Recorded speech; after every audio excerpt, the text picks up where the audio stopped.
progress. Okay. Good evening. And Very nice to hear you again. I cannot show myself tonight, but I will listen and I'm here present. And I hope we will know more about the future of teaching and future in general. yes, so we I hope I know about the future too. I keep repeating to my students that their professional that their jobs of the future which they are going to work in are unknown yet. They have to be created, many of them. So we have to use skills-oriented approach. So we have another participant. How nice, two Agnieszkas, Aga F, Aga K. Welcome, welcome. And then we have Asia W. Okay, now I will try to activate live streaming on Facebook. We will see how it goes because my rights on Facebook IATEFL are limited. Yes, so that may turn out to be impossible. Okay, but even without it, we will manage somehow. I will, Aga, not Aga, but Ania. Ania Kosenko is one of the participants of these webinars who is very often with us. Welcome, Ania. Nice to have you too. Okay, the last attempt to try to live stream on Facebook. We will see how it goes. Okay, I'm logging into the system and we will see if it works. Just give me a moment. No. So I can't live stream. Sorry. So let's get started so that you have enough time to present these workplace learning trends as a new market for teachers. Such is the topic of our today's webinar. We will see, I'm personally interested in this topic. A few words about Rob. To begin with, Rob is our new vice president, who, of course, not only offers webinars himself, but also is in charge of webinars and all other activities that are undertaken in all regions and in all special interest groups called SIGs. So I'm happy to be working with you in a team, with you as the team leader. But apart from this, Rob has been very active in the area of business English as such, because he has been coordinating business English SIG on or so special interest group on IATEFL World. And of course, he has many areas of activity, online language center, which he owns, and Business Language Training Institute. And Rob also funded English as a foreign language talks. Teacher, writer, trainer, interested in the whole range of topics like our professional development, like teaching online, entrepreneurship, and so on and so forth, so that I don't consume too much time, precious time from your today's presentation. I see you have a very nice piece of visual message. I like it. Yes, that's how you make us memorize better. Yes, I really like it. I have to take a screenshot of this one because it's that's the way we are communicating these days. You are absolutely right. Over to you, Rob. Great. Well, thank you so much. And it's a pleasure as always to be here. And I've just had my official coffee delivered. Nice. Oh, look at that, BESIG. I have to mute myself because I comment too much, so I mute it. Okay, so welcome. And first of all, I want to tell you, I'm not an academic. I'm not a researcher. I don't have a fancy PhD, but I'm a practitioner. And the reason that I tell you this is, as a practitioner, I actually deal with this stuff every day. I don't deal in theory. So a little bit about me, a little history. I grew up in the United States, as you probably can tell, from my outrageously bad English. And I went to one of the best high schools in the United States at the time. My parents moved to this town strictly because education was important. My aunt happened to be the head of the English department at one of the major school systems outside of Boston. And they said, get your kids' education. So I went to a great school. Then I went to university in Rhode Island, and then went up to the State University, which was teaching college, where I did my, we're being live streamed, where I did further education, and then on to do further education in Ivy League. So I had a really good, as they would say today, white privilege education growing up.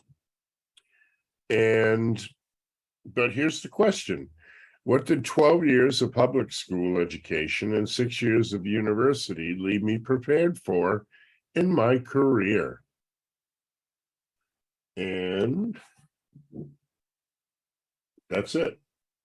Basically nothing. It did not leave me career ready. Now, of course, it taught me the basics and everything else, but career readiness, I wasn't ready at all. So what did I learn? I learned how to say yes. And this is because anytime I wanted to be creative, I had ideas, I wanted to develop my thoughts, they were turned off. Because if you watched, a few years ago, Kenneth Robinson came out with that beautiful animation about the educational system. And it's really because we're from an 80-year system of conformative education. Everybody doing the same thing, everybody in line, everybody was standardized everything. And the idea behind it was it stifled creativity and free thought, ideas, and personal growth. Because what it was doing was, instead of building lifelong learners, which we always talk about as our goal as teachers, its attempt was to build lifelong workers. And these are people who would work on the assembly line. Think about it, when the bell rings for recess, this is lunch break. They got us coming in at the same time, sitting in the same place every time, sometimes wearing uniforms, and just working repeatedly. And the attempt is still to build lifelong workers. But the problem is, today's worker is different, because we live in a whole different world today. And it's not the same world that existed 80 years ago when I was a teenager. Not that old. So, the world is changing, it's revolving, it's moving all the time. And you know what? It's time for a change. So we need to blow up the old system, because today's reality, what we need today is communication and collaboration. So when I was in school, my teachers were constantly saying, shut up. People are still saying that to me today. But the idea was, back then, they wanted us to listen and just answer yes. But what we need is, tomorrow's worker, and even today's worker, needs to communicate and needs to work together with others. But when you think about the education system in general, and you may be blessed and work in a great school, and it could be a different reality for you. Congratulations. But worldwide, not really. And it needs the creativity, it needs free thought, it needs ideas, and it needs growth to change.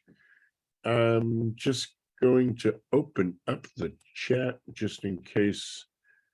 Okay, so I see a few useful links. Okay, good. So what are we looking at? We need development in language and intercultural skills, and this is something that's needed now and into the future. So it needs upskilling, which is a word that you hear an awful lot in business today, and you're hearing it in the teaching profession, of professional skills. Because skills are different now. It's no longer piecework, and everybody needs some type of personalized learning, because we're not just one shoe fits all anymore. So they need skills relative to the specific skills that are needed in life. And they need skills that are relative to their specific skills on the job. And that comes down to whatever industry that they work in, because every industry is different. Skills that are needed in real life business situations, because most of our better students are going into business. It could be their own, it could be working for another company. Now, skills that represent the worker's needs. And are we giving them those skills? So what do they need? If you look at what most workers are doing these days and into the future, they're doing this list. They're going to have meetings, teleconferences, write reports and emails, discuss strategy, even making small talk, dealing with leads, leading training, communicating, and working. So look at these skills that are needed. All these skills need communication and language skills. And is general English, and when I say general English, what we're usually teaching in secondary school, sometimes in some universities, and even in courses around the world, that's general English. Is it enough? Because in reality, people aren't spending 6, 8, 10 years to learn English so they can go to Disney or go to a university overseas for a few years or to watch Netflix. That's not why they're learning English. It's most likely for their job. Now, this applies to high schoolers, university graduates. What we have now is reemployable adults. After COVID, some people are going back to work at totally different jobs than before. And foreign speakers, and I put this in quotes because I don't just mean non-native speakers. What I'm talking about is, with everything happening in the world today, people are moving to all different countries. So, for example, I left the United States years ago and moved to Brazil, where I lived for 16 years and became a foreign speaker there. Now I'm in Poland for the past 6 years. I'm a foreigner. So I'm talking about people that have moved around to different countries. They're foreign speakers. So are the learners prepared for what they need for the future? And if you read the news, if you go through journals and everything else, the answer is basically no. All over the world, people are complaining that they cannot find enough qualified workers with the level of English needed to work today. And if you look at it, 87% of communication globally now is in English, because of course, English is, as they say, the lingua franca, and it's the international language of business. So all this communication is taking place in English. 57% of internet content now is in English. So look at that. Over half of what's on this crazy machine here is in English. So there's a need for this if you need any kind of information at all. And what students need are communication skills. Now, is the educational system prepared? What do you think? Type in the chat. Let me know you're still alive and still awake. 1, 2, 3, 4. Give me just a Y or an N. Do you think the educational system is prepared to teach people what they need for the future? Just in the chat, Y or an N.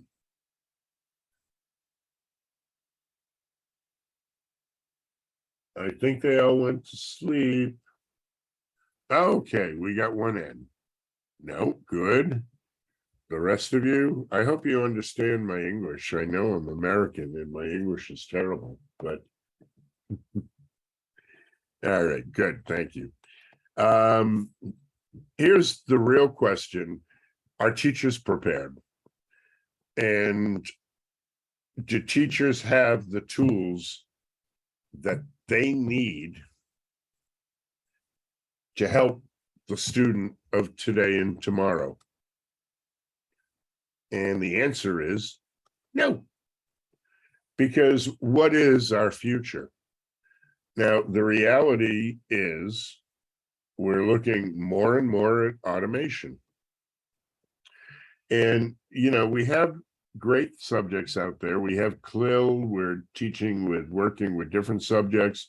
We have people who are teaching one-on-one. We have tons of online classes.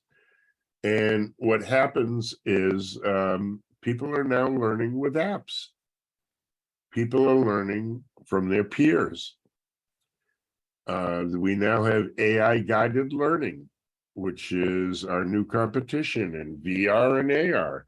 So students and learners have a lot of other options than the teacher for learning English. Just look at an app like Duolingo. Over 500 million users. That's a lot of students that aren't learning language in either at school, at university, one-to-one, or with private teachers. And you haven't seen it yet, but I have a friend out in California who actually I was hoping he would do a talk here in Poland this month, not next month, but he couldn't make it. Google is just about ready with an entire platform for teaching English from start to finish. They've been working on this for years. It uses machine learning and AI to teach language. Now, what does this mean to us?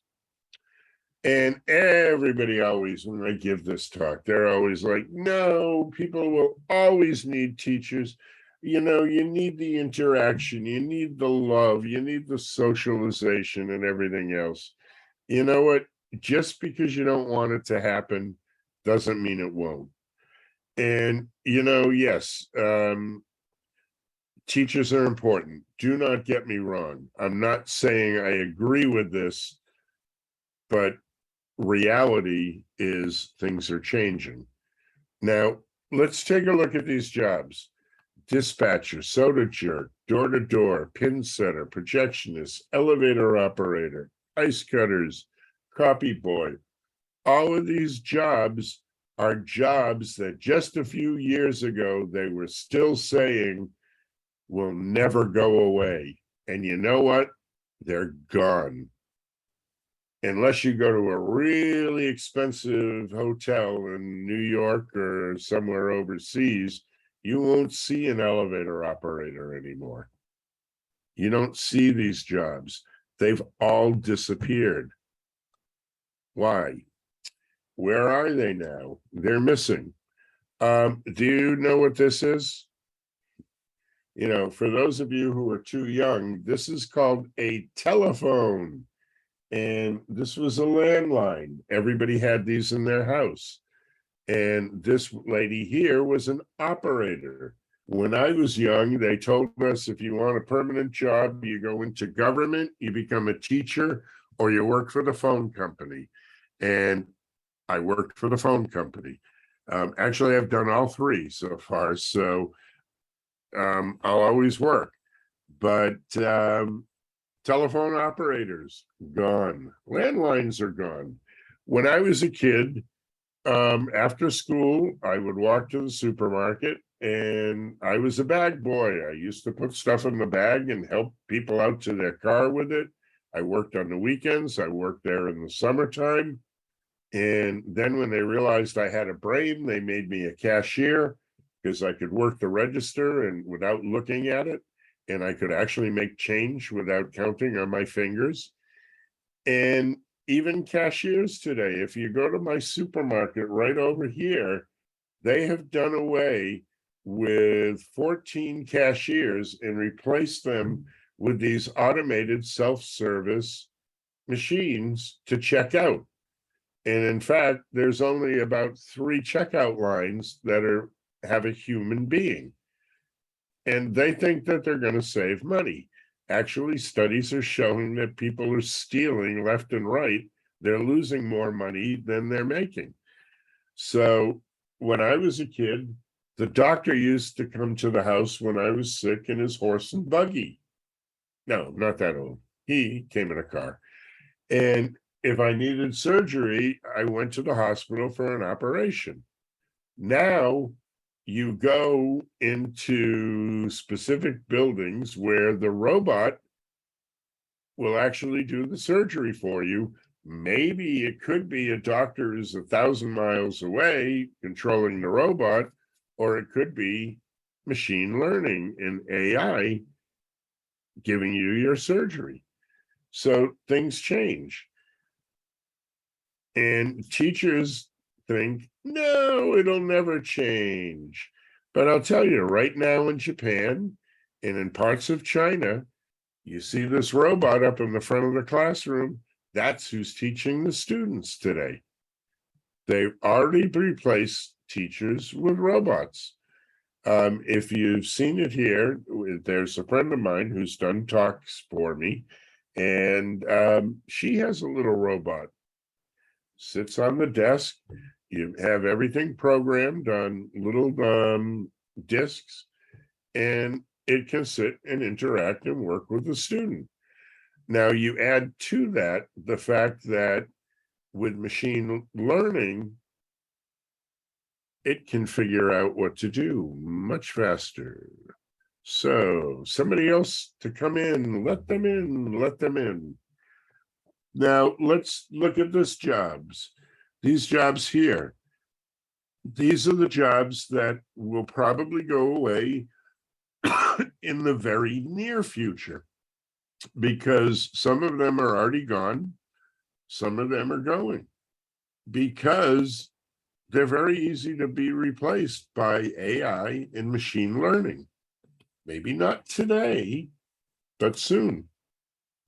Now, today's learner is much different. I look out my window here in the apartment and I see everybody's, instead of buying furniture, they think it's chic now to have pallet furniture. People are different. They're more creative. And they're a lot pickier than they used to be because they have more choices.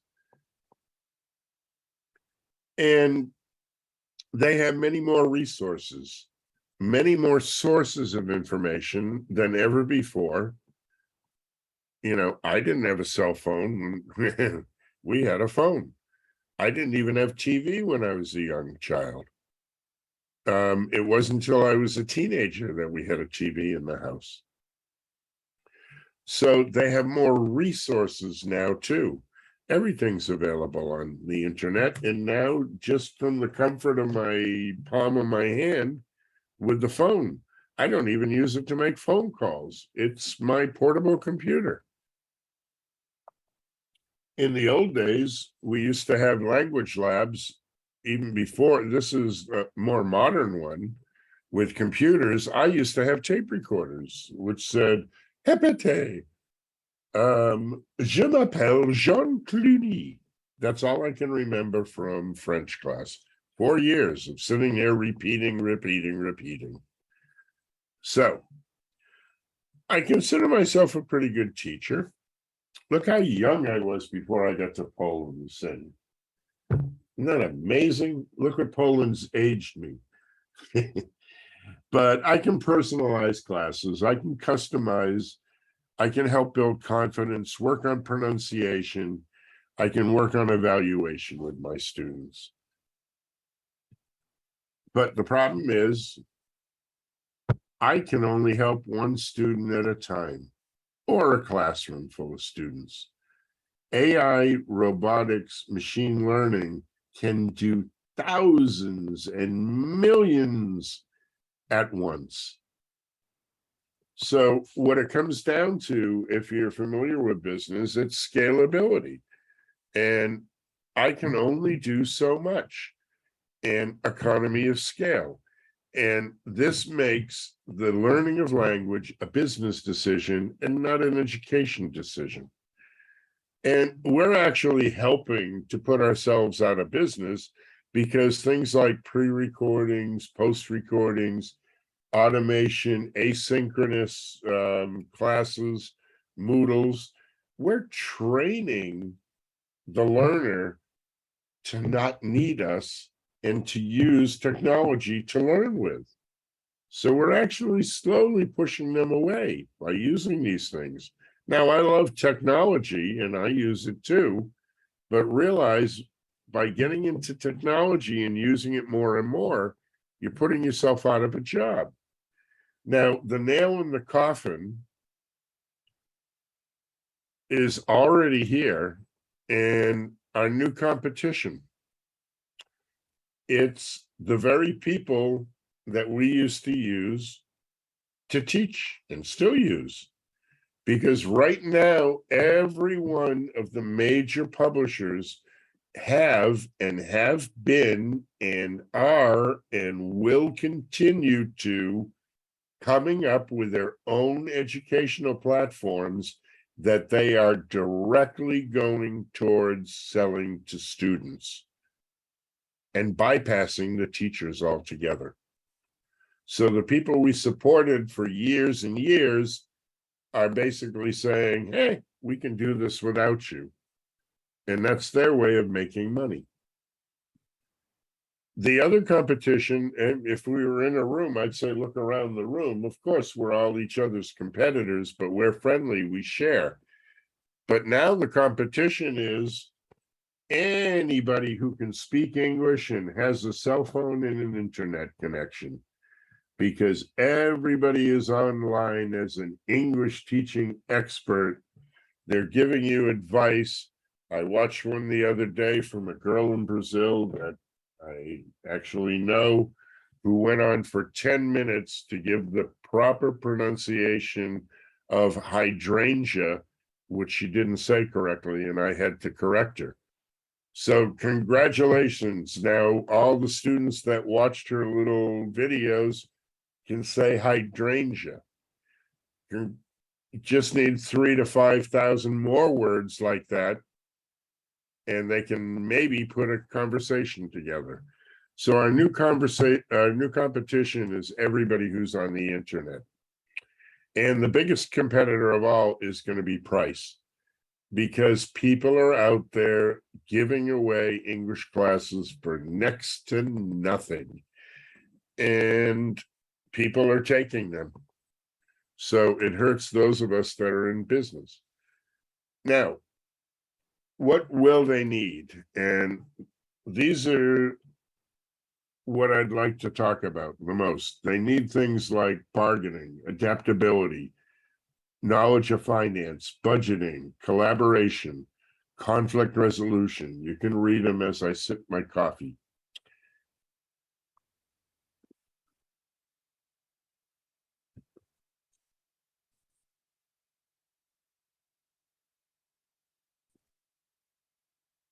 Now, these are all skills that people need in the future when they're talking about work. And right now, as general English teachers, all we're really working on is communication. Now, that's been fine up to now, but the learner needs more. The worker needs more. And we're just working on this. Now, almost everybody who's learning English and working in some kind of business at some point needs to write reports, give presentations, write emails, communicate, or either manage or lead. Now, that brings us to the umbrella term. Now, the umbrella term, it's an all-encompassing term. And this is, it's not originally quoted by him, but my friend Evan Friendo, the former joint coordinator and for the IATEFL BESIG, calls this an umbrella term because it covers so many different things. And it's business English. Now, wait.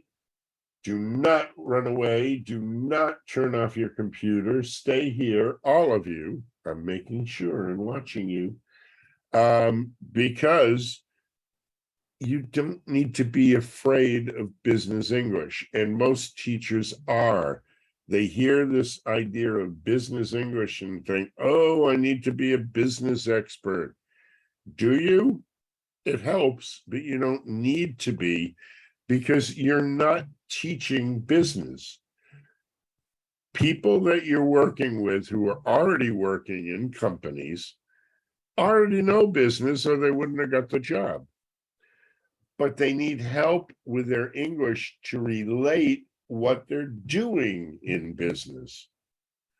And we need to be prepared to be able to help them for this, which is something that's not normal for regular general English teachers.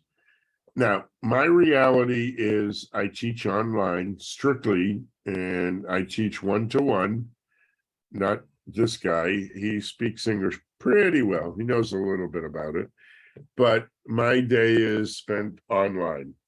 And my clients are C1 or C2. They're mostly longtime learners.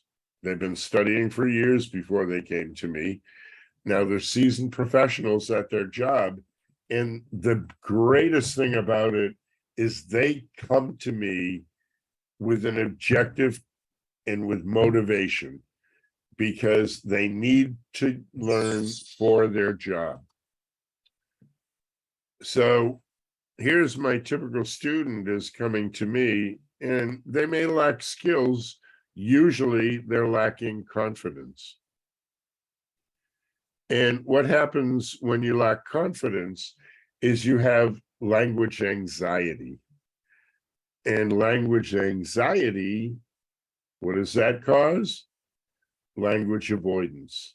So they're not speaking because they're not comfortable and confident. And when this happens, they have a self-perception of incompetence. And when you feel incompetent and you feel negative towards yourself like this, you're not going to succeed. So we need to help them get rid of this negativity. And the way we can do this is coming up with a more balanced plan where we're now student-centered and not material or teacher-centered. We need to focus on what their job is. We need to deal with English that's job-related, results-driven, and it's a continuous process that's planned out beforehand. Some people think the business English teachers just show up to class and say, what do we do today? Well, actually, that is kind of what I do all the time, because in business, something new happens every day.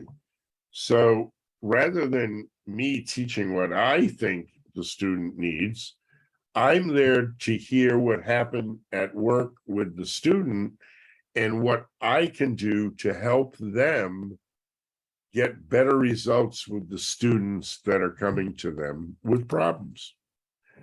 Now, with this, student achievement has to increase, and facilitator effectiveness has to increase, though, also. For the student, they need to collaborate more, make more commitment, and more engagement. But the facilitator, me, needs more knowledge, needs to give more support. but also has to be accountable for what they do and don't do. And this really doesn't happen much up to now. Now, here's some startling facts when I was doing research for this.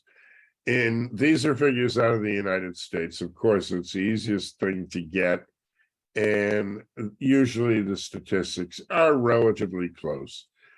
50% of high school students are academically ready for university.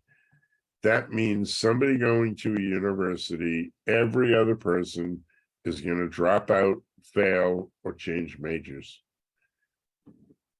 59% of high school students will attend a 4-year university. Things have changed. It's not graduate high school, go right to university, graduate, get a good job, buy a house, find a wife, get married, have babies, and die. It's no longer the scenario for kids today that are coming out of high school. They have other options because of this. Now, it's estimated that in the next 10 to 15 years, 50% of universities will be bankrupt. Why? Because fewer students are going to university these days. Why? Because most jobs that are out there today that aren't high tech or involved somehow with technology, they don't need a university education for this to work with it. And fewer employees actually want college graduates because now they've already formed bad habits. Companies would prefer to have a clean, fresh palate and mess up the employee themselves rather than the employee messing up on their own. Now, I looked for a famous quote from a famous academic or non-academic, and this is what I came up with. But really think about this. It is easier to fix a fresh mind, somebody whose mind is open, than it is to mine a fixed one. So that means to get the information out of a fixed mind. So we really need to work on this and open up our students' minds, not with a hatchet or anything else. Now, employer perception of proficiency, this was done again in the United States, where all good research and everything seems to come from. Thankfully for me, I can read it. But if you take a look, this is what employers rate their foreign students as. Are they effective? There's a lot of low numbers there. We see 65 in digital technology, decent. In butter, I don't know, depends what you add. So let's see. Employers have gone through and they basically give a failing grade to the competencies that people are coming out of university with. So how can we help them now? We can start in the English classroom and we can get out of the course book and get into reality. Now, I have nothing against course books. I think they're great tools. They have a lot to offer, but you don't teach business English from a course book. You can use it as a tool and it'll help you, but business doesn't happen in a book. Now, I think we need to start much earlier, and at an earlier age, we should be starting in high school teaching these business skills because they're things that people will need. Where do we find the time? Quite frankly, I wasted a lot of time in high school studying Shakespeare. Why? Why am I teaching Shakespeare when nobody even speaks the language anymore? Yes, culture, good, but you're not asking for my cultural, my creativity, my ideas. You don't care. You're giving me busy work. So the periodic table of elements. How many of you had to memorize this? The only thing I can basically remember is H2O. We used to have to memorize this and fill this in completely. What a waste of a year. I could have been learning how to communicate. Now, that's not to say that these things aren't great. They are. But not if I don't go into the sciences. If I don't go into science, why do I need the periodic table? So we're teaching the wrong things in school. And it's only because that's what they taught before and before and before. So we're in this endless cycle of teaching bad thing after bad thing. And it's getting further and further away from the student. And then people wonder why the student isn't engaged. Now, the other thing I always thought was ridiculous is doing book reports. In my day, we used to use these things you see over on the side. They're called Cliff Notes. And it basically gave a summary of everything that happened in a particular book. And so you could write your paper on it. So we cheated. And now we're having people do writing at home and do all the same thing. They're using Control-C, Control-V, copy and paste, and they're Googling, and there's even sites there you plug in something and it writes it for you so you don't get caught plagiarizing. You know, that's busy work.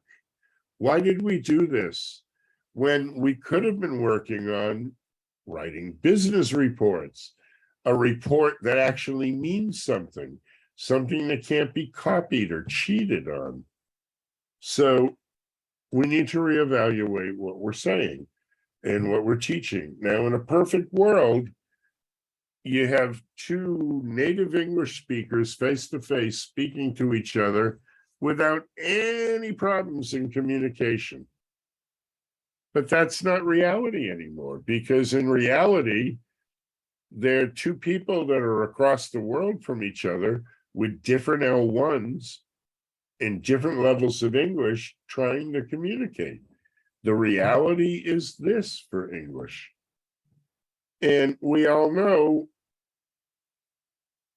teaching of tone and nuance and message is important, but we don't teach this.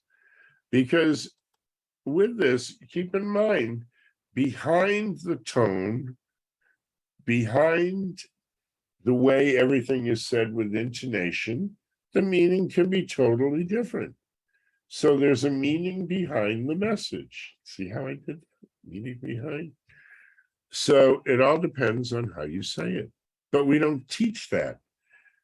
So there's a lot of times where we're saying things or we're hearing things and we're not actually hearing what we're supposed to be hearing, because we're just hearing the words, we're not hearing the hidden message.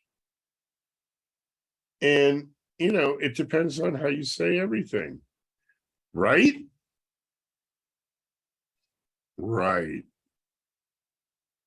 Think about it. Those are two different rights. There's two different meanings behind that. Are you teaching that in class? So let's look at the jobs that are coming up in the future, and that, well, they're already here. I teach mostly IT students now. They work for IT companies. They're programmers. Mostly I deal with the project management and product management levels and the upper levels. They're dealing with clients. They're dealing with all the programmers. They're dealing with worldwide teams. And they need the ability to communicate.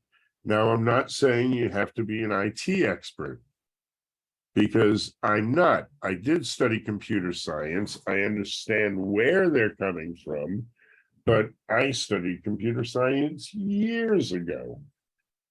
Computers have changed. Mine changed just overnight. Now, these are the jobs of the future that we need to be able to help people with. So we have to upskill ourselves so we're able to help them. And that means we need to learn different things to talk about: leadership, negotiation, conflict resolution, intercultural competency. These are all things that we can help students with that will help them in their career. And these can be done, and these can be discussed, and these can be taught all in the English class while we're teaching them communication skills, not just speaking and listening. In order to do that, we need to understand their needs. And we need to define what the outcomes are based on the learner's need, not the schools, not the syllabus. We need e-learning strategies, excuse me, and we need to focus on the results. That means we need to retool ourselves. More knowledge, more competencies, more abilities. We need to grow as teachers. And just like the cell phone, we need to recharge. And just like my computer, my laptop, everything else, we need to update. So this is what I'm hoping that we can do, and consider taking on new opportunities, because what's going to keep me working is the fact that everybody who's developing these language things, nobody's working with business English. They're working now with general English. They're working for young learners. They're working for specific things for the mass market. But if you look at it, there's not much out there for business English yet, for the people who really need English the most. Because I'm teaching right now the people that we failed before, because we didn't give them everything that they needed. So with new opportunities, you can become, everybody's talking about an agent of change. Well, you know what?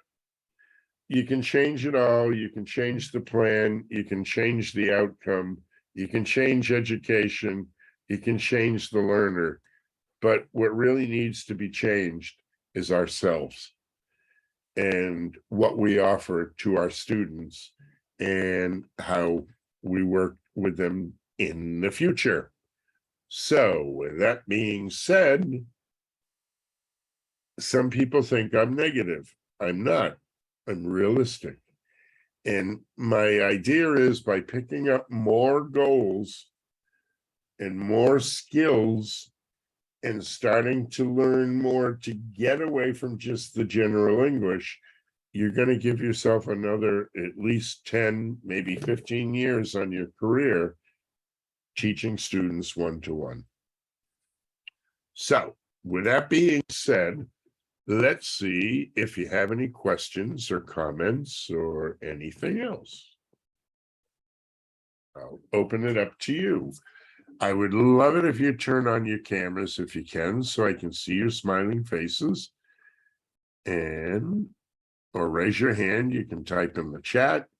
You can turn on your mic. You can send me smoke signals, whatever you want.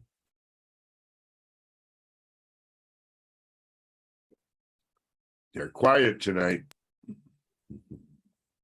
I would like to say one thing, because you spoke about those people who are in business, who are business people, that they need some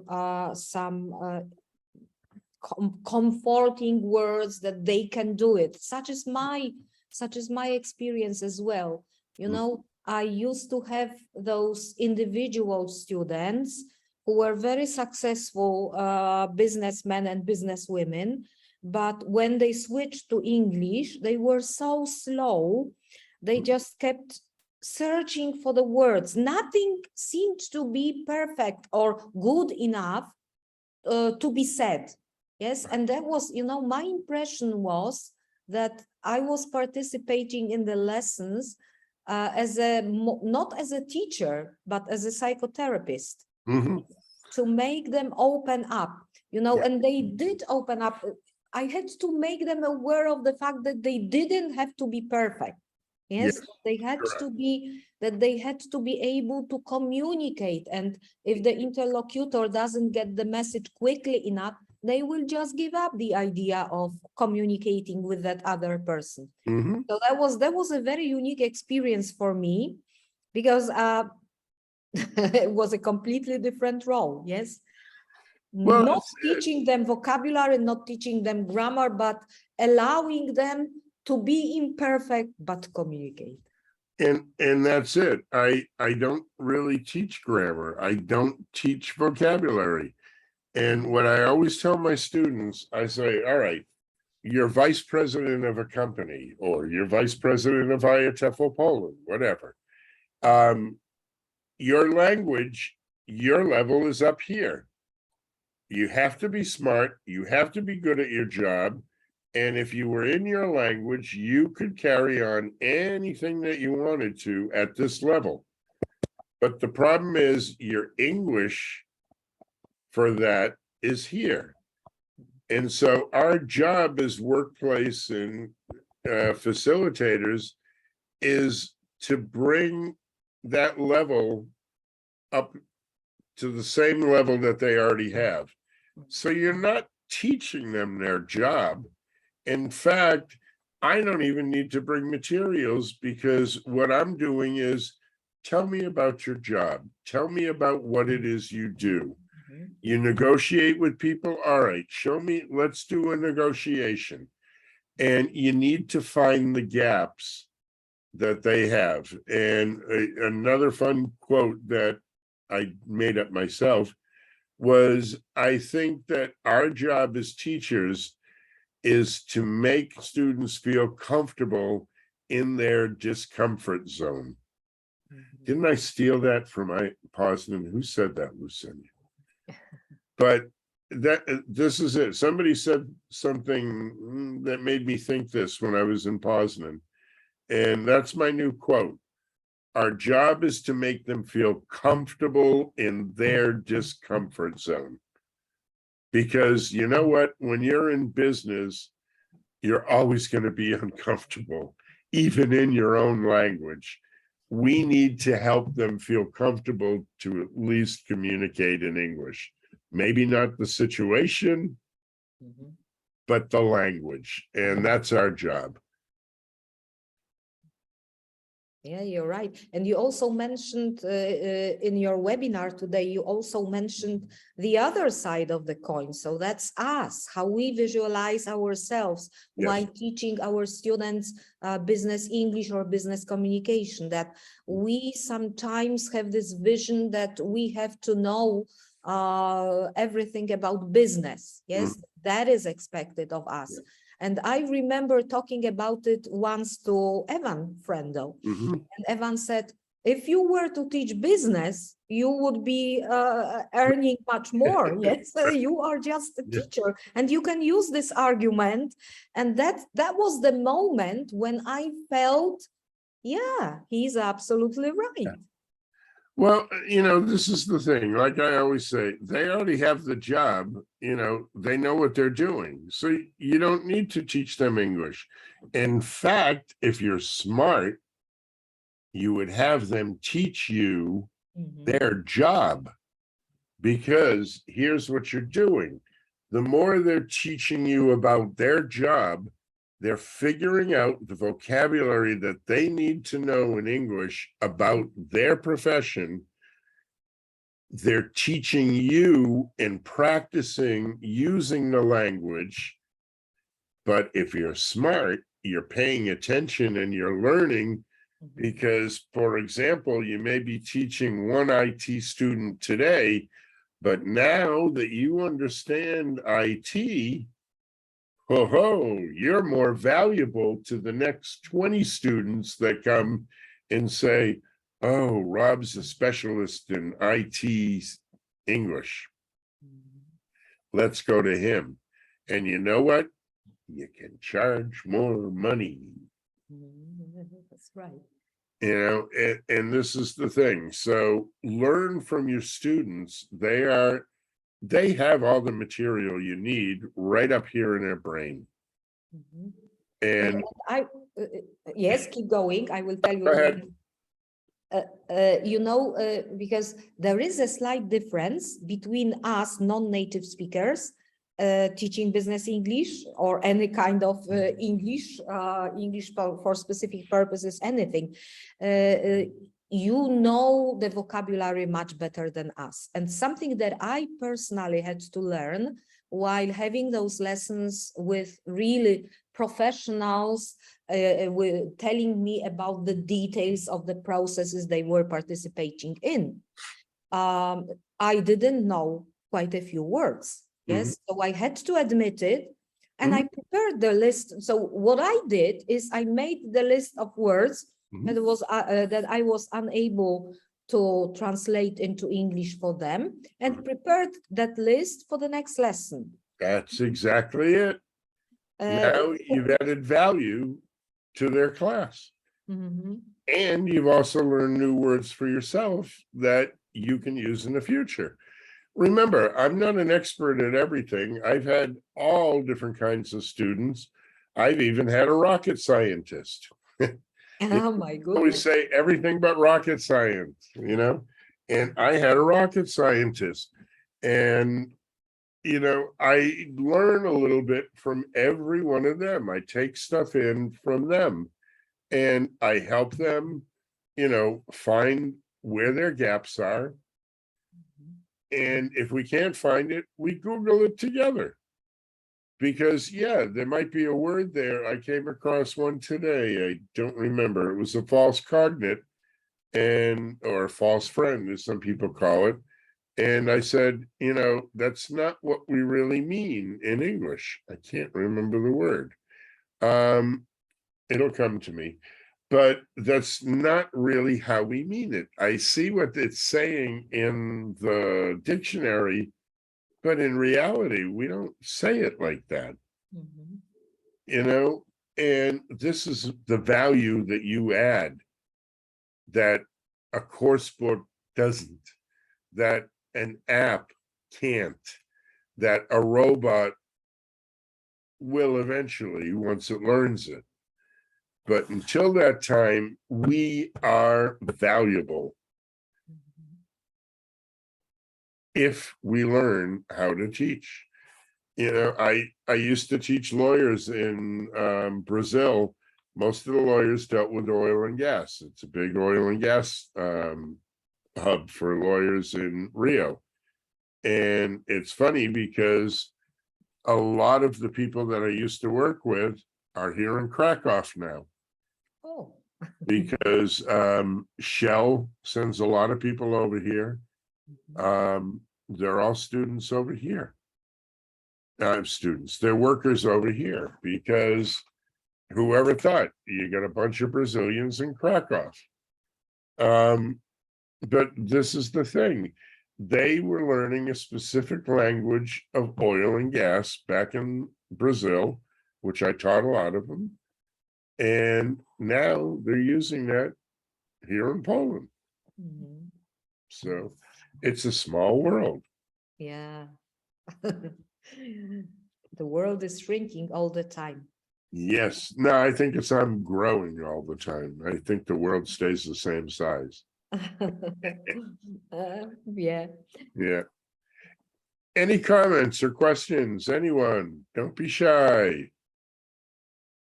So that you don't feel dominated by me. Yes, because I'm a very talkative person and I like exchanging ideas with people who are wiser than me. So please use this chance, maybe at least one person. I'm shutting up. Zip up. That's a first.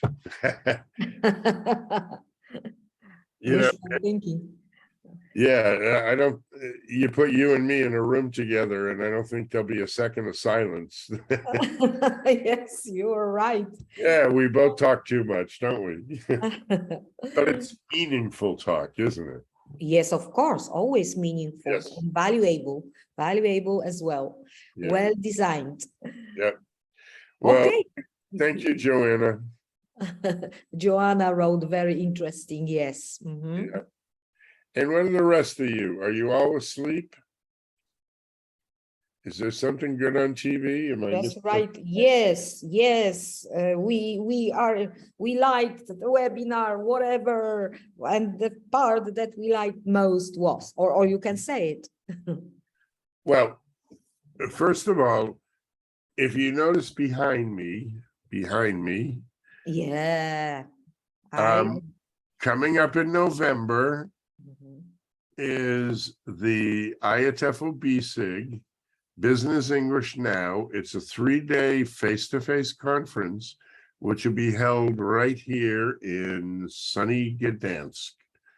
The registrations are open now. We're doing up the program at the moment. We've got great plenaries, but I just announced today that we know things have been tough for teachers and everybody all over the world. So we decided that we're keeping our rate at the early bird special rate Okay. for the whole conference. And there's a very special speaker that you need to come to see. And it sounds like we planned this, doesn't it? But this year's first time speaker award, and it's amazing. It's her first time speaking because she talks so much, is your very own Lusenia. Congratulations. She applied for the scholarship and you wrote something, right?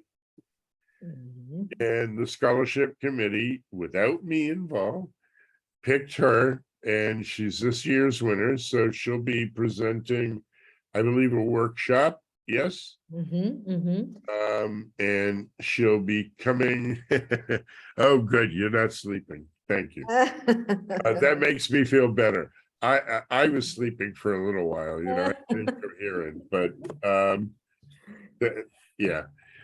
So yeah, if you can make it, we hope you can. I know it's a little expensive. Remember, this is an international crowd, so they are much more expensive than the local IATEFL Poland conferences, but we tried to keep it as low as possible. And we made special rates for language teachers all over Poland. So I have special codes. If you're interested in coming, you can get a hold of me. Send me a message and I can talk to you if I remember my name. I always forget it. Get in touch with me and I can get you one of the special codes. It's reduced prices. It's still pricey, but remember, this is an international conference. Wonderful, delicious food. Coffee breaks. It's a 3-day conference in Gdansk. We have coffee breaks all day long. We have dinner, 2 of the days dinner, lunch, and one of the days dinner. OBN. I learned Yesten OBN. Am I right? I hope. I hope too. And great, because you mentioned me. I didn't realize you were talking about me until I just heard that scholarship idea. I was absolutely convinced you would say you would enumerate the names of the famous speakers. Yes, because I'm a very small kind of name, but there are really big names, people who know what's going on in the area of business English teaching. Yes, and really, I'm just curious, and I would love to hear you talk. Let me see, and you're not going to turn on your cameras, so at least if you could turn on your mics. What's your reality? What are you teaching now? Are you all university teachers or what?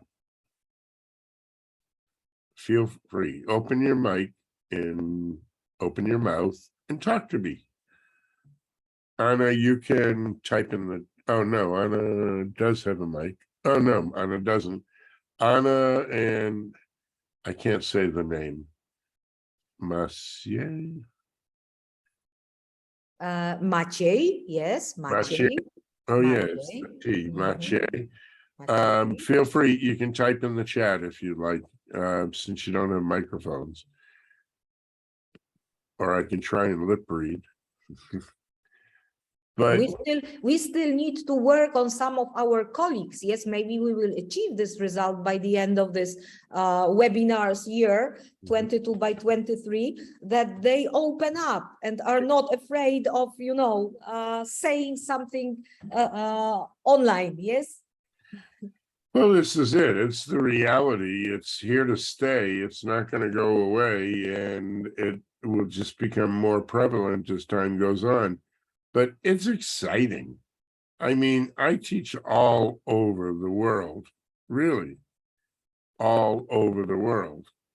And, you know, the worst thing is when you have a student who, for some reason, with everything happening in the world, let's say they pick up and they leave and they move to somewhere else. It's not a problem for me. We just say, oh, okay, 3 hours earlier. Very good. And I've got students everywhere. And it's fun. It's a great learning experience for me as well as for the student. You know, like I said, I used to teach lawyers in oil and gas. I know oil and gas laws as almost as well as most of my students. You know, if I only spoke Polish, then I'd be dangerous. I'd take your jobs in a minute. Yeah, that's right. So don't be afraid of business English. It's your friend. Okay, so we will end up on this optimistic note. Yes. And thank all the participants. There were not many participants, but I want you to notice that everybody stayed till the end. So that proves the quality of advice given by you. Yes, I still have to reflect on it myself. Thank Yes. I've made some screenshots to be inspired as a teacher, the ones with the skills enumeration and expectations of future employers. Very, very deep insights into the nature of the Thank subject. you. So bye. Thank you very much. Bye. Thanks, everyone. Thanks. Bye. See you next now. time.